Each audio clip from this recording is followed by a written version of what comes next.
All right, thank you so much to you all for joining in this lecture. I'm not going to wait further. So I must tell you a very great information that from today onwards, we are going to start the new subject that is named communication for paper one. And for paper two, we have already started the subject of management. Okay.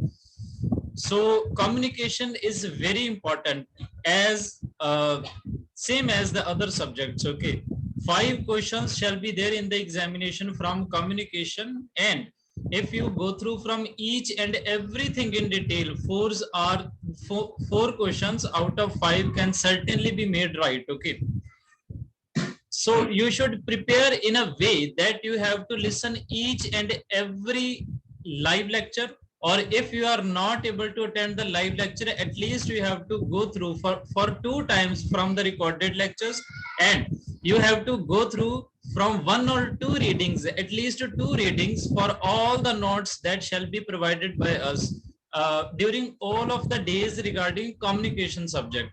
So that should be your strategy. I'm telling you this. And in your login account at Gursur Education, gursur.com, you shall experience that the question for the communication subject have been given from day 31st to day 40. Okay, you can attempt. These are completely free of cost. All of you are already having the access of that. Okay, so 3 things I have informed you. Then about the previous papers, how to attempt these, we have already told you the strategy that you should go through from at least 1 previous papers in a week. So that should be the complete structure of yours. And in just today's, this is the first lecture of a communication. I have informed you these things. So today we shall be going through some of the basics of a communication, and we will be saying that what is there and what are the different types of communication, because this first day has specifically been allotted to the basics of a communication, and basics includes the types of communication. Characteristics are very simple. These are very easy things to go through, but types are very important. Number of times we have experienced that the question from the types of communications has been asked. Types and barriers of communication are very important. Barriers we shall not cover today because types are huge. I think there are at least 9 or 10 types of communications which is conducted between individuals. So now I'm just going to set up all the system, and I'm going to open what we have prepared for you in this specific lecture. So you have to be very careful. You have to listen to me carefully. Each and every word spoken by me, I believe that you just grab in your mind in a way that you never forget what I say to you. So just opening all the system. Before opening, as the convention is there, I have to ask you if everything is fine from my side. Can you hear me completely? Is my voice completely audible to you? Can I start my lecture? I just need confirmation from 4 or 5 students only. Is my voice completely audible? Rashmi ma'am, am I audible to you? Can I start my lecture? All right, I've got the confirmation from everyone. So I'm just going to share what we have prepared for you. So this is the first lecture of communication, and I must tell you, do not miss any lecture. Even if you are not able to attend the live, go through from one of at least 2 times from the recorded lecture. This is a very high scoring subject, because when I say 4 out of 5, that means is 80%. Okay, 80% you can mark from this particular subject, and each and every subject has equal weightage and equal importance. If you are not good in mathematics and reasoning, these kind of subjects are very helpful for you for gaining high scores, and your strategy should be at least 35 questions should be right in paper one. So just going to share the screen, and just going to teach you in a way that is very usual. Okay, so these are the complete things we have prepared. So I hope everything is visible to you now. Before starting my lecture, I just want to request you all, you have to mute your cell phones. Okay, and cell phone cameras as well, and mute your audios as well. So I do not want to get any kind of trouble during that lecture. So this is going to be about communication meanings and types in our syllabus. Specifically, this term has been written along with its type, and that's the reason why we have allotted this particular day, first day, for meaning of communication and type.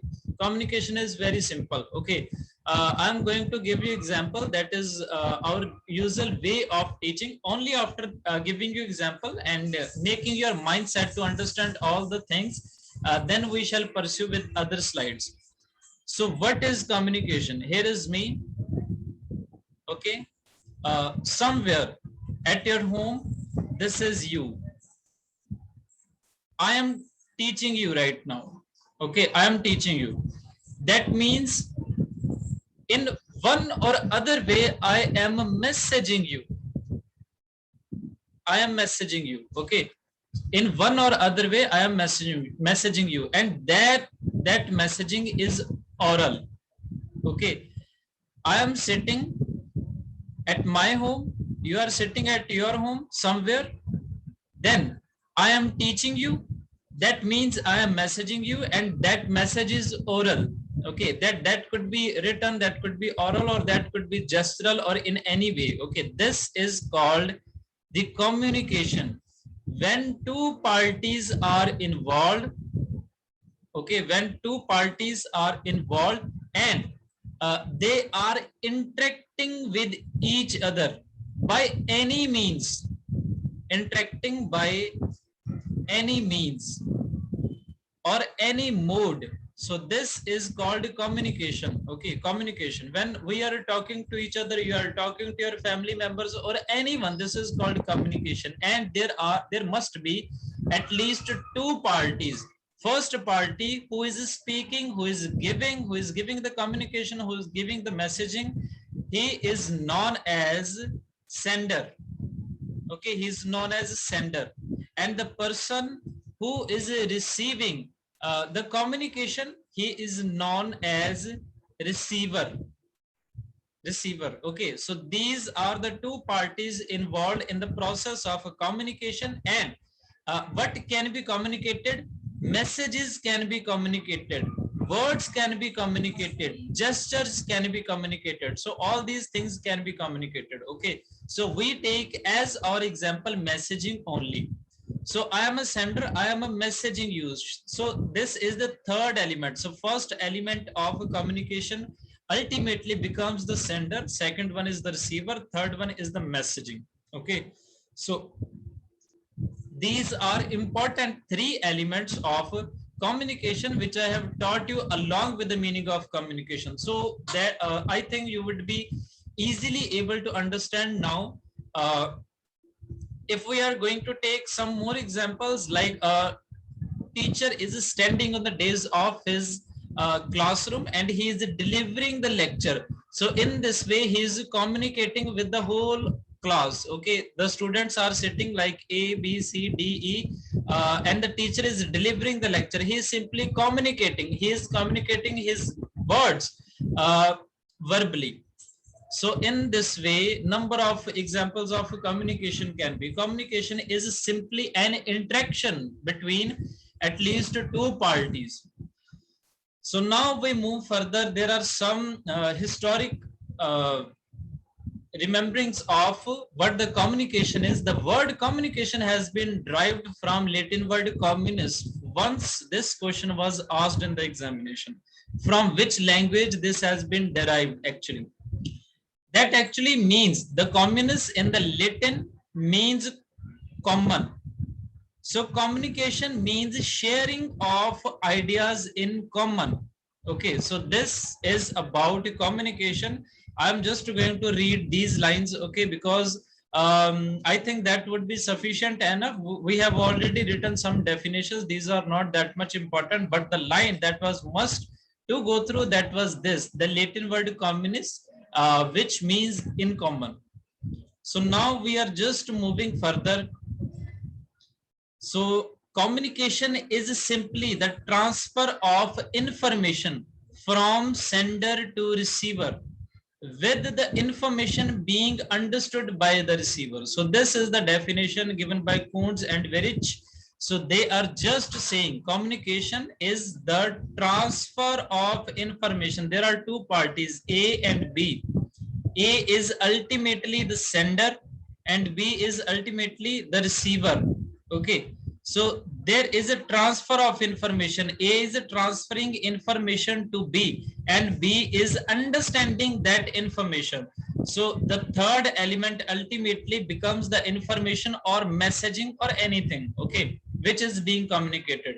So that is all about a communication. Okay, that these are the things you have to go through. They are not going to be very specific in kind of in case of a communication. They, although some of other definitions have already been written in the notes as well, which we shall be providing to you right after this lecture, but they are not going to ask you that which definition has been given by which author. That these kind of specific questions they are not going to ask you. Why I have taught you in these two slides and a complete subject matter like I'm drawing here, the only reason I wish to complete your concept and I wish to teach you what the concept and subject matter of communication is. Now I believe that you would have understood the meaning and the process of communication and the three important elements of the communication. Okay, so the three elements of the communication which are necessary for having a better and effective communication are sender, information, and receiver. So these are the only three things needed for the proper, better, and effective communication. Now, the most important thing we have to move. These are the types of communication. You cannot at any cost skip this specific topic because this is very important from point of view of examination.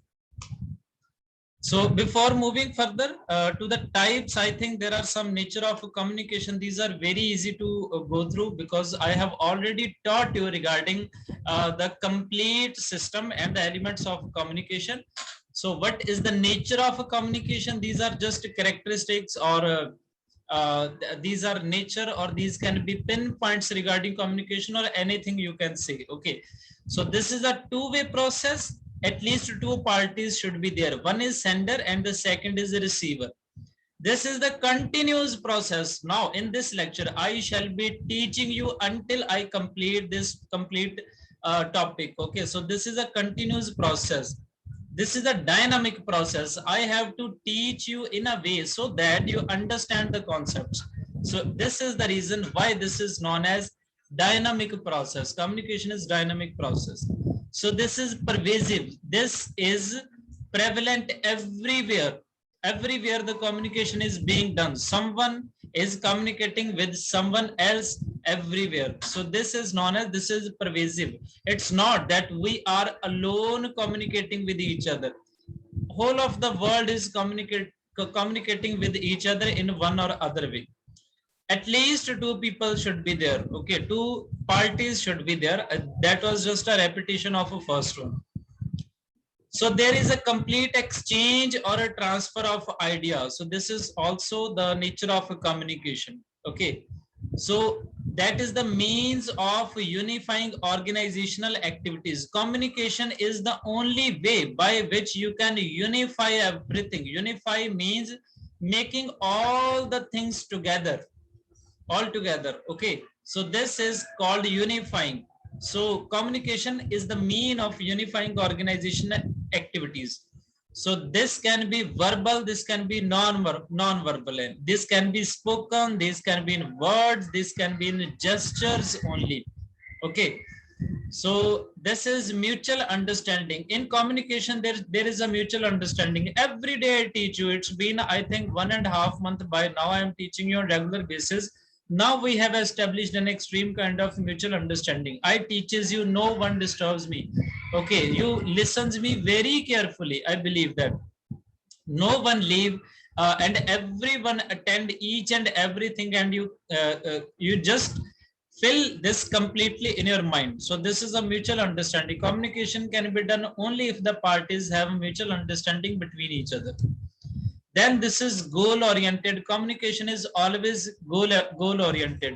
Okay, you do not do useless kind of a communication. So communication is basically a goal oriented thing. This is a foundation of management. No management can run without communication. So communication should be there. This is the reason why it is said that this is known as a foundation. This is a mean, not an end. Okay, this is only a mean. This is only a system. This is only a element. Okay, communication is not everything. There are a number of other things as well, like skills, like caliber, like information, like understanding. All these things are also necessary along with the communication. So this is why it is known as this is only a means, not an end. Okay. So this is a human activity. Communication is basically a human activity. We interact with each other. We interact with our family, our friends, our teachers, our colleagues, our peers, everything. And this is interdisciplinary. It's not that communication is for specific subject. Okay. This is interdisciplinary. It is prevalent everywhere, to every subject, to everyone. So this is why it is known as interdisciplinary. So that was the nature or characteristics of communication, which I believe that I was able to teach you in a complete manner. Now, the most important thing we have to move is the types of communication. Okay. In this slide only, I can teach you the complete topic regarding types of communication, but we have also written some of the important lines which I believe that we shall be going through. But before, I have to give you some description about each and every type of communication. So communication can basically be divided into 4 parts. Okay, on 4 bases the communication can be made. There are 4 bases or 4 parts by which we can make the communication. The first is area of operation. This is the first basis on which the communication can be made. The second basis is a relationship. On the basis of a relationship, you can make the communication. Then on the basis of a direction, you can make the communication. On the basis of a means, that means how you are communicating. On the basis of means, you can make the communication. So there are 4 bases on which the communication can be made. So on the basis of area of operation, there are 2 ways by which the communication can be made. This is internal and external. Very good example. Okay.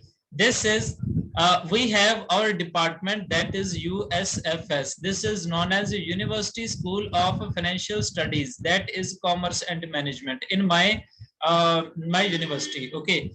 When the communication is done between our department only, this is known as internal communication. Okay, this is internal communication. So I basically means to say when the communication is only between the organization or a department or concern or enterprise, this is known as internal communication. And internally it can be with anyone, like boss to worker, subordinate to superior, to your fellows, workers to worker, or anyone. The kind of communication which is done only within the boundary of an organization, this is known as internal communication. And what is external? When the organization makes the communication with other parties other than their organization, like suppliers are there, like customers are there, like stakeholders are there, like there are other parties, creditors are there. Okay, so when the organization makes the communication with external parties other than their organization, this kind of a communication is known as external communication. So I have taught you regarding internal and external. That was just very simple. Okay, internal communication is a communication made within the organization between superior and subordinates, or between peers or anyone. Okay, in the same way, the external communication is the communication which we make with external agencies like customers, suppliers, investors, business houses, banks, insurance companies, governments, and others. Okay, so that kind of communication is external communication. So I hope I was able to teach you completely about the area of operation, and it's two types of communication, that is internal and external. Now we move further. On the basis of a relationship, when we diversify the communication further, it has two types. The first is formal communication, then the second is informal communication. Okay, so what is formal communication? The communication for which we have to follow rules, then regulations, then there are proper protocols. Okay, protocols are there, then after that policies are there. Okay, when in case of the communication, you have to follow, you have to obey the instruction and the rules predefined, that kind of communication is known as formal communication. What is the formal communication? Like in the organization, there are three levels. Okay, level 1, level 2, level 3. This is the superior boss. After that there is your departmental head. After that there is worker. So they can communicate with them, and they can communicate with them, and they have to follow some kind of rules, regulations, policies, protocols. So this kind of communication is known as formal communication. Okay, so that was very simple to understand. The informal communication is completely in contrast to formal communication. So what is this? The communication in which you are not required to follow any kinds of pre-prescribed rules, regulations, policies, or protocols. So that kind of communication, like you are communicating with your child, you are communicating with your mother, you are communicating with your friends, you are communicating with your co-workers or colleagues. So this kind of communication is known as informal communication.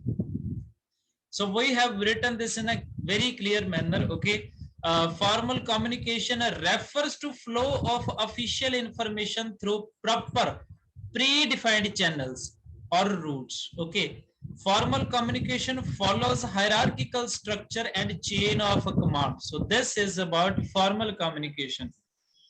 And about the informal communication, okay, so they don't take place using the formal methods. Okay, they don't take place and any kind of specific structure in the company. It can be spoken, written, even conveyed through gestures or body languages.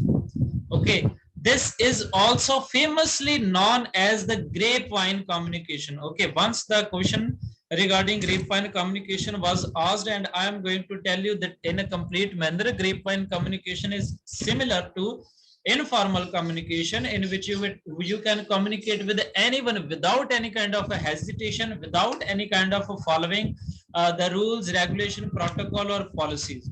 So that was all about formal and informal communication, which fall under relationship basis. Okay, so I have taught you till now regarding area of operation, then relationships, and we have studied about internal communication, external communication, formal communication, and informal communication.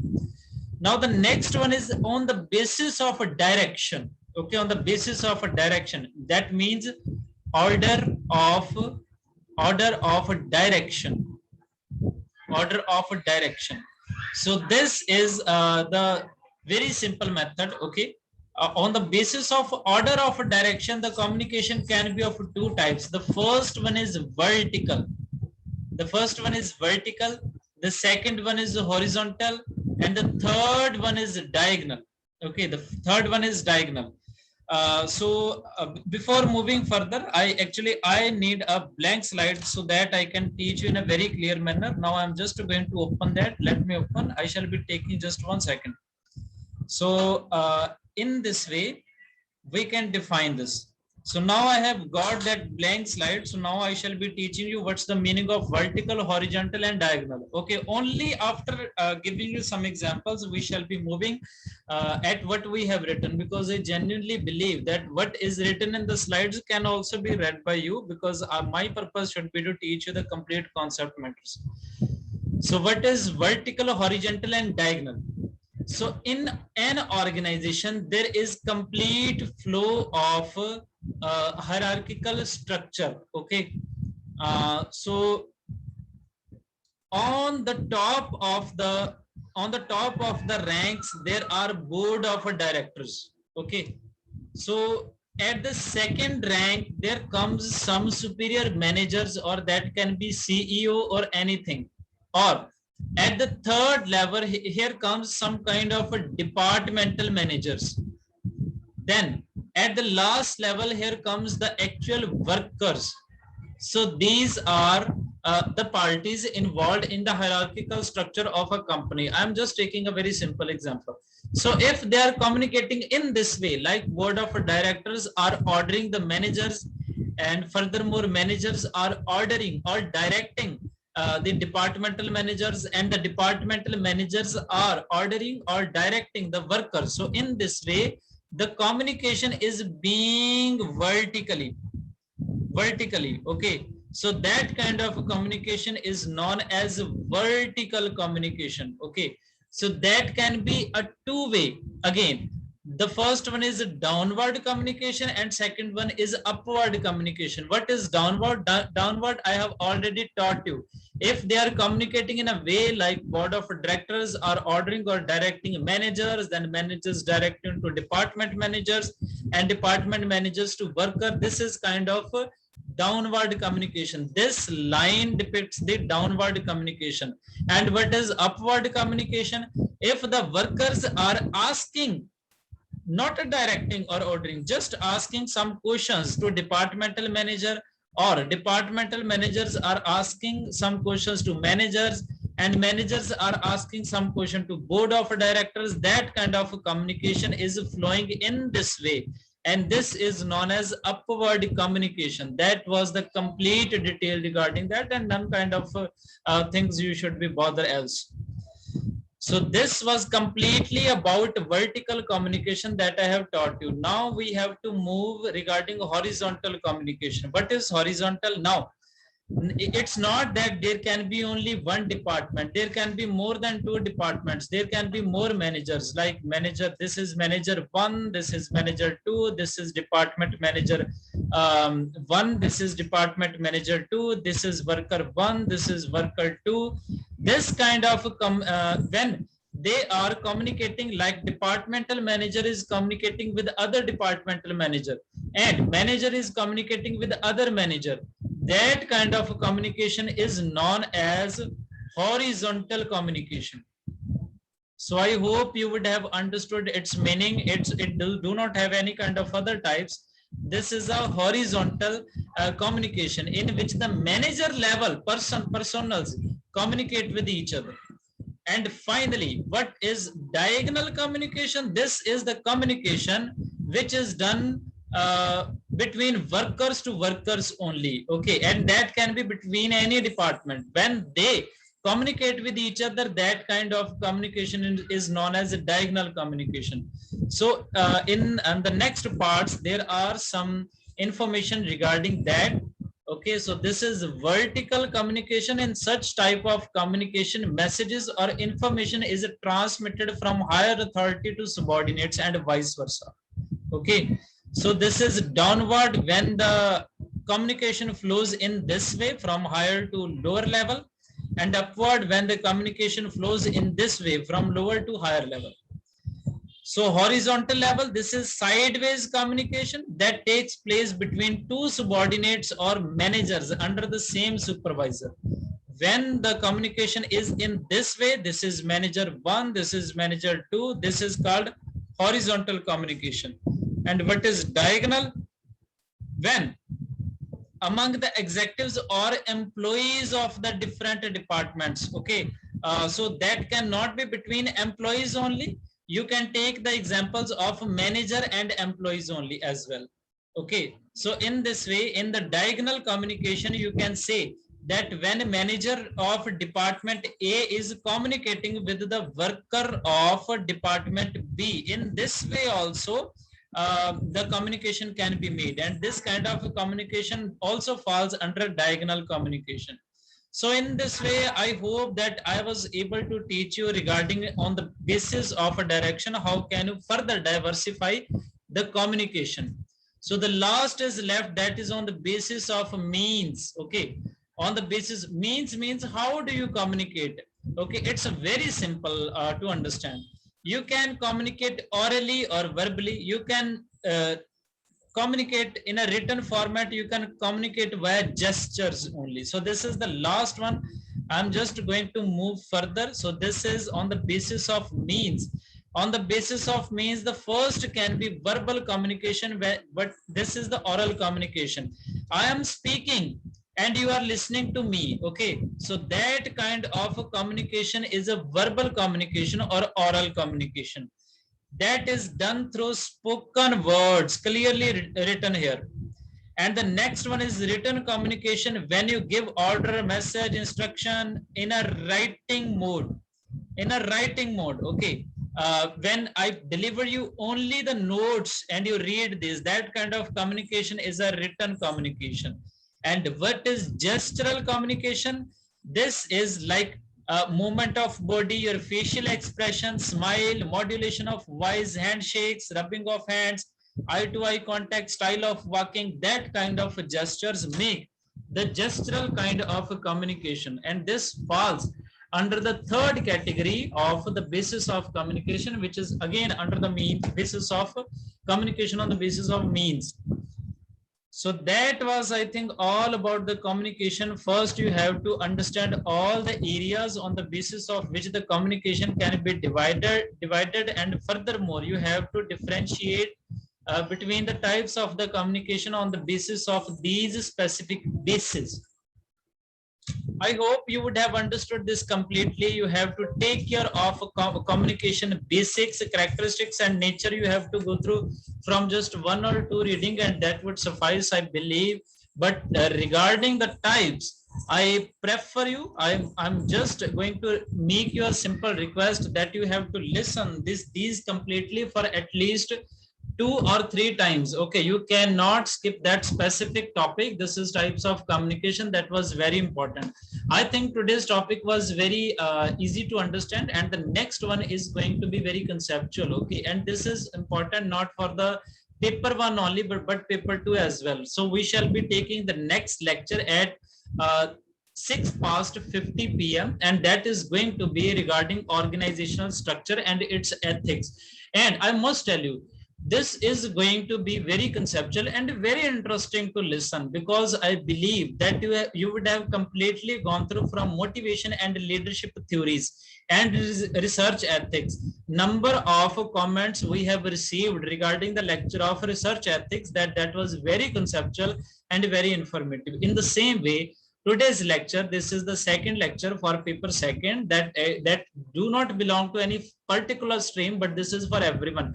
Anyone in my contact or my list can join this completely. This is going to be very worthy. If you wish to join, you can simply join at 6 past 50. The login credentials have already been delivered to you via WhatsApp. So regarding next lecture of a paper 1, the information will be delivered to you tomorrow. But the paper second lecture, that is going to be taken after 15 minutes from now. Thank you so much for joining me in this lecture. This is Gurpal Singh from Gursir Education.